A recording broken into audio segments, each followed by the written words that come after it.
Next topic is classification of crystalline solids.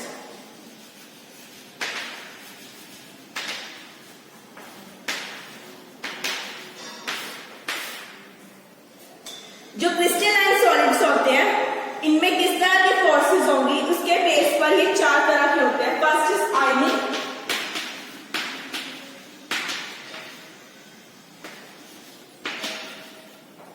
Second is molecular,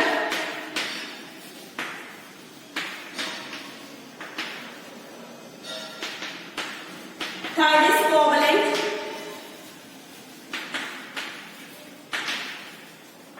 and fourth one is metallic.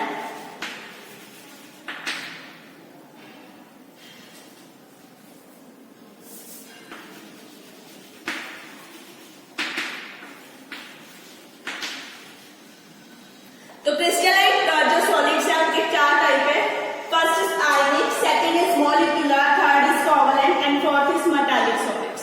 तो अब one by one हम इन्हें study करते हैं कि क्या होते हैं ionic, molecular, covalent and metallic solids और इनकी सारी प्रॉपर्टीज के बारे में। ठीक है, तो फर्स्ट इज आयनिक सॉलिड्स या दूसरी टर्म में बोलो आयनिक क्रिस्टल्स। ठीक है, आयनिक क्रिस्टल वो जिसके अंदर पॉजिटिव और नेगेटिव आयंस होंगे। फॉर एग्जाम्पल मैं ले लूं NaCl, ये सबसे कॉमन एग्जांपल है किसका, आयनिक सॉलिड्स का। इसमें क्या होगा, एक के ऊपर आ जाएगा पॉजिटिव चार्ज, एक के ऊपर आ जाएगा नेगेटिव चार्ज। ये प्रॉपर आयन है, एक कटायन है और एक क्या है अनायन। तो इनके बीच में आयन और कटायन के बीच में हमारे पास एक फोर्स ऑफ अट्रैक्शन है। अपोजिट चार्ज इनके बीच में क्या है, स्ट्रॉन्ग फोर्स ऑफ अट्रैक्शन।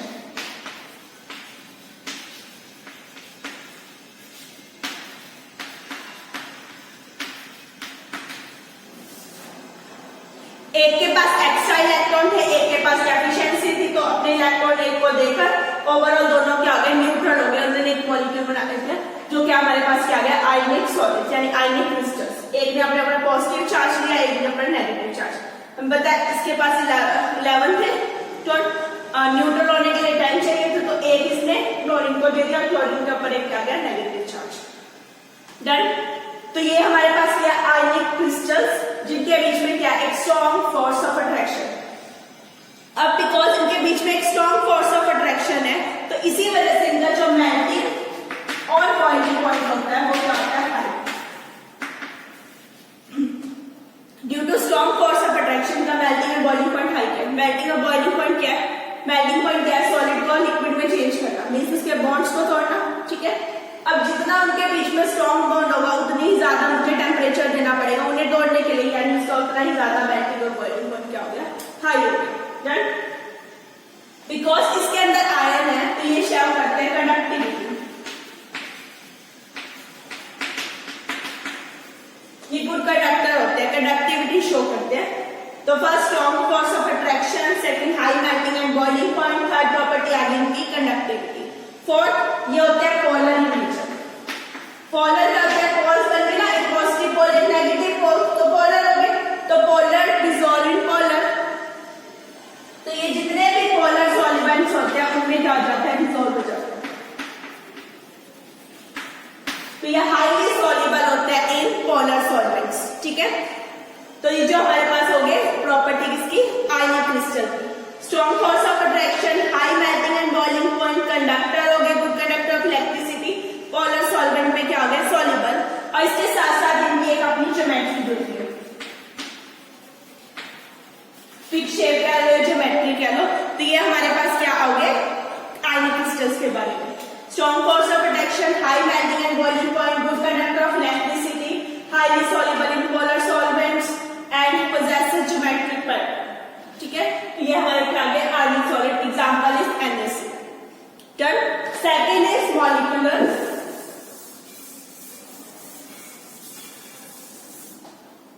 अब हम पढ़ते हैं दूसरे टाइप के बारे में, दैट इज मॉलिक्यूलर सॉलिड्स।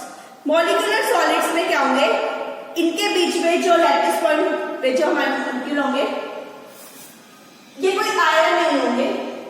मैं दो एग्जांपल ले लूं, एक ले लूं HCl और एक ले लूं H2।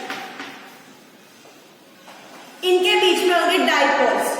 ठीक है, इनके बीच की जो फोर्स होगी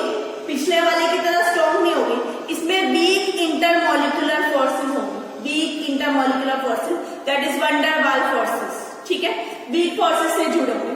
ये एक तरह के डाइपोल है। पिछली बार वाले में क्या था, NaCl में अलग अलग था, Na पॉजिटिव Cl नेगेटिव। इस केस में कोई अलग डाइपोल नहीं है, बट हम इसे in form of dipole show कर सकते हैं, जैसे ये नेगेटिव डाइपोल, ये हमारा पॉजिटिव, ठीक है, क्योंकि हमें पता है कि हाइड्रोजन अपने ऊपर पार्शियली पॉजिटिव चार्ज लेगा, क्लोरीन अपने ऊपर पार्शियली नेगेटिव चार्ज लेगा। तो ये एक डाइपोल है, ऑलरेडी बने हुए डाइपोल है। इनके बीच की जो फोर्स होगी वो वीक होगी, weak van der Waals forces.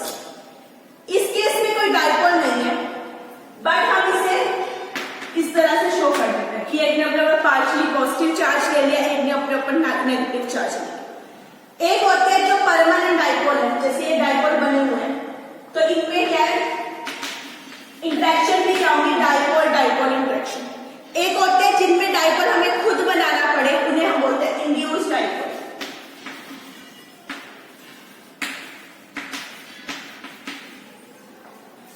तो एक अगर डाइपोल बना हुआ है ऑलरेडी इस तरह से, तो वो क्या हो गया, हमारे पास डाइपोल डाइपोल इंटरेक्शन शो करेगा। अगर हमें उसमें बनाना पड़े तो क्या शो करेगा, इंड्यूस्ड डाइपोल इंटरेक्शन। तो जो डाइपोल डाइपोल इंटरेक्शन होती है वो फिर भी स्ट्रॉन्ग होती है as compare to induced dipole interaction. इसी को दूसरे नाम में हम बोलते हैं लंडन फोर्सेस, लंडन डिस्पर्सिव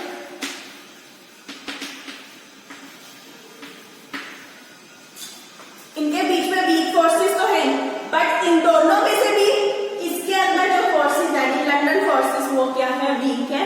इसमें जो है, जो वन डर वाल्स फोर्सेस है, वो as compare to London forces क्या है, स्ट्रॉन्ग।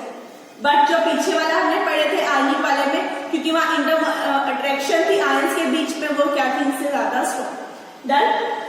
तो एक ही केस में डाइपोल बना हुआ है, एक में हम खुद बनाएंगे, तो हम उसे क्या बोलते हैं, इंड्यूस्ड डाइपोल, क्योंकि हमने बनाया, ठीक है। इंड्यूस्ड डाइपोल में जो इंटरेक्शन होगी वो क्या लेंगे, हमारी weak, that is London dispersive force. Clear. तो अगर इसकी बात करें प्रॉपर्टीज की, तो पहली बात हमने पढ़ी, उसमें हमने कहा था कि आयनिक में उनके बीच में स्ट्रॉन्ग फोर्स ऑफ अट्रैक्शन होते हैं। इस केस में क्या है, week attraction.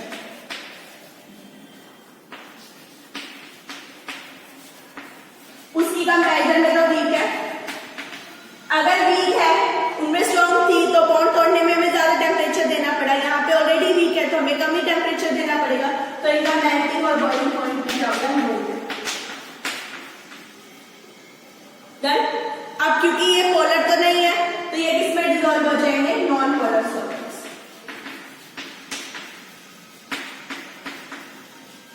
Highly dissolving non polar solvents, क्योंकि ऑलरेडी चार्ज पार्टिकल्स नहीं है, तो ये क्या हो जाएंगे, bad conductor, not a good conductor, not conduct electricity. तो ये इलेक्ट्रिसिटी भी क्या करेंगे, कंडक्ट नहीं करेंगे, ठीक है। तो ना तो इलेक्ट्रिसिटी कंडक्ट करेंगे, फोर्सेस भी क्या हो गई, वीक, जिसे हम क्या बोल रहे हैं, weak van der Waals forces, या दूसरी बात वाली कौन सी है, London forces. Melting boiling point भी क्या हो गया, ठीक है। तो दो तरह की इंटरेक्शन होगी, आइदर डाइपोल डाइपोल इंटरेक्शन, जैसे ये डाइपोल है, इसके पास ये एक और डाइपोल आ जाएगा, ये हो गया हमारे पास डाइपोल डाइपोल इंटरेक्शन। दूसरी है इंड्यूस्ड डाइपोल, मींस आप एक डाइपोल को किसी मॉलिक्यूल के पास ले गए, तो वो अपने आप थोड़ी देर में कुछ इस तरह से हो जाएगा, मींस उसमें क्या आने लग जाएगा, डाइपोल बनने लग जाएगा। पहले ऐसा था, हमने उसे ऐसा बनाया, ठीक है, तो ये क्या हो जाएगा, इंड्यूस्ड डाइपोल। तो ये हमारा सेकंड टाइप था, दैट इज मॉलिक्यूलर सॉलिड्स, जिसमें वीक फोर्सेस होगी, उसकी वजह से मेल्टिंग बॉइलिंग पॉइंट लो होगा, ठीक है, सॉल्युबल भी नहीं होंगे ज्यादा, किसमें, नॉन पोलर में, सॉल्वेंट में होंगे सॉल्युबल, और इलेक्ट्रिसिटी भी कंडक्ट नहीं करेंगे। डन। तो ये सेकंड टाइप थी हमारी मॉलिक्यूलर सॉलिड्स के बारे में। Next is covalent solids.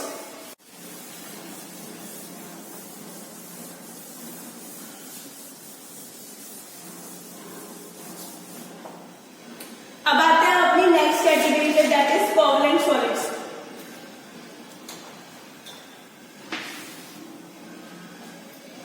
जो कोवलेंट सॉलिड्स होंगे, इसके अंदर जो हमारे पास मॉलिक्यूल्स होंगे, ये जुड़े होंगे बाय कोवलेंट बॉन्ड्स।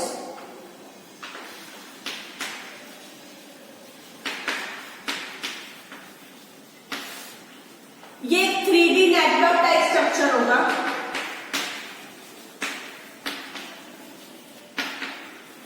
क्रिस्टल में जो क्या होंगे, कोवलेंट बॉन्ड होंगे, ठीक है, और 3D नेटवर्क टाइप स्ट्रक्चर होगा।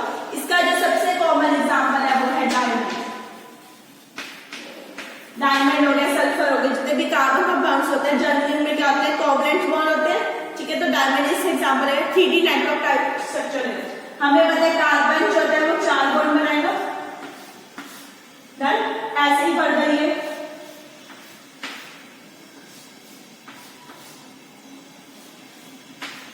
इस तरह से आगे से आगे क्या करता जाएगा, जुड़ता जाएगा, ठीक है। तो हमारे पास क्या आ जाएगा, 3D नेटवर्क टाइप स्ट्रक्चर आ गया। हर पॉइंट पे हर किसी की टेट्रा वैलेंसी क्या होनी चाहिए, पूरी होनी चाहिए, इस टाइप से, डन। तो जितने भी पॉइंट्स हैं हम सब पे ले लो, टेट्रा वैलेंसी सबकी क्या होनी चाहिए, पूरी। टेट्रा मतलब 4, तो सबके 4 बॉन्ड आपने क्या करना है, पूरे करने। तो ये क्या आ गया, 3D network type structure. Example में आ गया डायमंड आ गया, ठीक है, सल्फर आ गया, ये सारे इसके क्या एग्जाम्पल, ठीक है। कोवलेंट बॉन्ड जो होता है, ये कोवलेंट क्रिस्टल होते हैं, ये हो गया डायरेक्शनल, ये डायरेक्शनल क्रिस्टल्स होते हैं, ठीक है। इनका जो मेल्टिंग और बॉइलिंग पॉइंट क्या होगा, हाई होगा,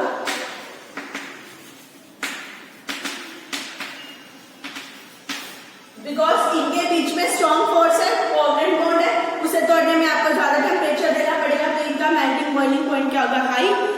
ये बैड कंडक्टर होते हैं, ठीक है, इजिली डिस्ट्रॉय नहीं होते, आपको इन्हें डिस्ट्रॉय करने में मेहनत करनी पड़ेगी। तो बैड कंडक्टर हो गए, नॉन कंडक्टर कह सकते हो, नॉन कंडक्टर ऑफ इलेक्ट्रिसिटी। तो ये है हमारे पास कोवलेंट बॉन्ड्स, कोवलेंट क्रिस्टल्स, जिसके अंदर हमारे पास क्या है, 3D नेटवर्क टाइप हो गया, डायमंड इसका एग्जांपल है, डायरेक्शनल हो गए, हाई मेल्टिंग बॉइलिंग पॉइंट हो गया, नॉन कंडक्टर हो गए इलेक्ट्रिसिटी के, डन।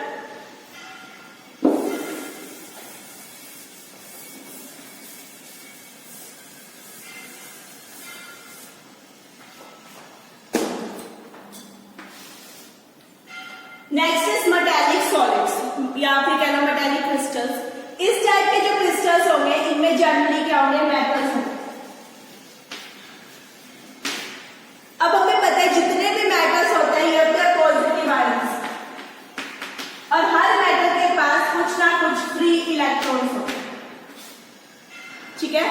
तो ये जो पॉजिटिव आयंस है ये फ्री इलेक्ट्रॉन में मूव करेंगे, ठीक है, जैसे कर्नल में मूव करते हैं। तो इनमें क्या है, पॉजिटिव आयंस और क्या हो गए, फ्री इलेक्ट्रॉन। तो इनके बीच में जो इंटरेक्शन होगी उस इंटरेक्शन की वजह से ये एक क्रिस्टल शेप में आएगी, जिसे हम क्या बोलते हैं, मेटालिक क्रिस्टल्स, ठीक है। तो इस केस में हम क्या कर सकते हैं कि पॉजिटिव और नेगेटिव आयन की पोजीशन को इजीली क्या कर सकते हैं, अल्टर कर सकते हैं, चेंज कर सकते हैं। समझ रहे हो, पोजीशन को चेंज करना, अल्टर कर सकते हैं। एक पॉजिटिव की जगह नेगेटिव, नेगेटिव की जगह पॉजिटिव, इस तरह से इनकी पोजीशन को अल्टर कर सकते हैं।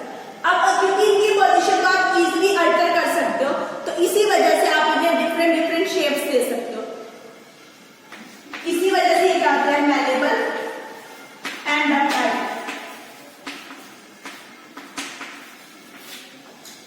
तो जितने भी मेटल्स होते हैं वो क्या होते हैं, malleable and ductile. Malleable and ductile means आप इन्हें मेल्ट करके किसी भी फॉर्म में ले सकते हो, आइदर वायर बना सकते हो, शीट की फॉर्म में ले सकते हो, ठीक है। तो ये क्या हो गया, मैलेबल एंड डक्टाइल। इसके अलावा जो मेटालिक क्रिस्टल्स होते हैं ये लश्कर शो करते हैं, यानी कि शाइन शो करते हैं, इनमें शाइन होती है। तो पोजीशन अल्टर होने की वजह से लश्कर भी शो कर दिया, मैलेबल भी होगी और डक्टाइल भी होगी। इनका जो मेल्टिंग पॉइंट होता है वो भी क्या होता है, हाई। और एग्जांपल की बात करें तो जितने भी मेटल वाले होते हैं हमारे पास, मेटल के अलॉयज, ठीक है, मेटल और इसके अलॉयज। अलॉयज पता है ना, दो तरह के मेटल्स को मिक्स करके जो बनते हैं उन्हें हम बोलते हैं अलॉयज। 2 या 3 मोर देन 2 उन्हें मिक्स करोगे तो क्या बन जाएंगे, अलॉयज या सिंगल मेटल। हर मेटल के पास अपने पॉजिटिव आयन होते हैं और फ्री इलेक्ट्रॉन्स होते हैं, जिनकी पोजीशन को अल्टर करके हम उन्हें मैलेबल, डक्टाइल, ये सारी प्रॉपर्टीज में शो कर सकते हैं। और मेटल क्या होता है, एक क्लोजली पैक्ड स्ट्रक्चर होता है।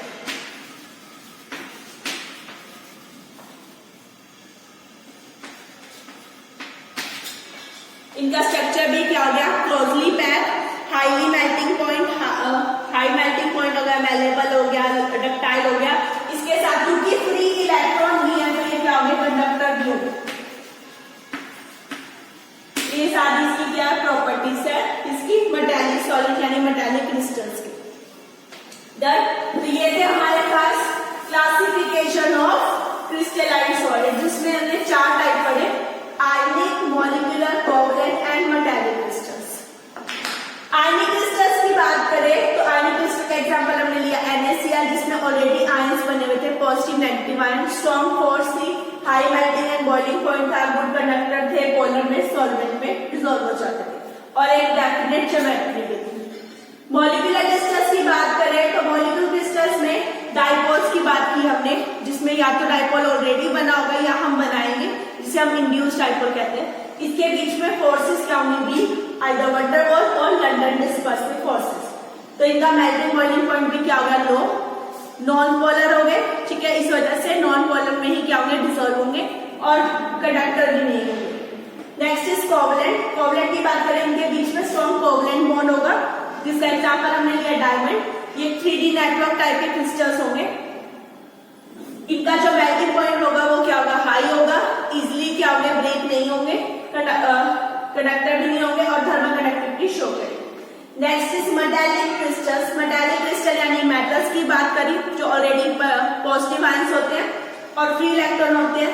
इनकी पोजीशन को हम इजिली अल्टर कर सकते हैं और जिस वजह से ये मेलेबल भी है, डक्टाइल भी है, लश्यर भी शो करते हैं, मेल्टिंग पॉइंट भी हाई होता है और कंडक्टर भी होते हैं। तो ये थी हमारे पास क्लासिफिकेशन ऑफ क्रिस्टलाइन सॉलिड्स।